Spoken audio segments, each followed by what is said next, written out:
چیز کا بار بار شکر ادا کروں تو کم ہے کہ اس دور میں کوئی غریب سے ہیلپ کرے. تو میری اپنی ریکویسٹ یہ ہے کہ میرے بچے کی فیس وہ رک جاتی ہے میری آمدنی کی وجہ سے. اگر اس کے لیے آپ کوئی حل نکال لیں تو میں آپ کا نہایت شکر گزار ہوں گا.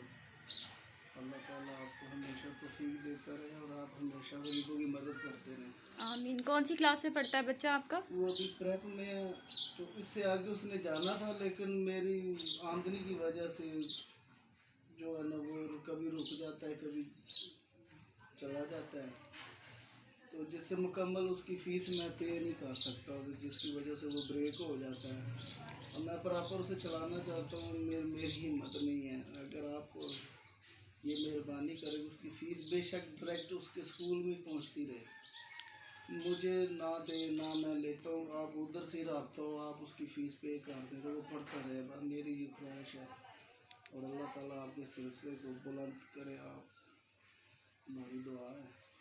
اچھا آپ ایسا کیجیے گا مجھے اس کی ساری اسکول کے ڈاکومنٹس مطلب جی اسکول کی اس کی کاپیاں وغیرہ جو بھی ہیں جی بکس اس کی تصویریں اور اس کے اسکول کے پرنسپل کا نمبر سینڈ کر دیجیے گا. ٹھیک ہے. ٹھیک ہے. پھر ہم دیکھتے ہیں کہ اس کے کیا ایکسپینس ہیں وہ کتنا ہم سے کرتے ہیں وہ پھر ہم ان سے بات کر کے تو آپ کو بتائیں گے. کیا نام ہے بچے کا؟ محمد تقی عباس. محمد تقی عباس کا کوئی جو ہے وہ ایجوکیشن کا خرچہ جو ہے وہ لے لے جی تو باقی جو اللہ کو منظور.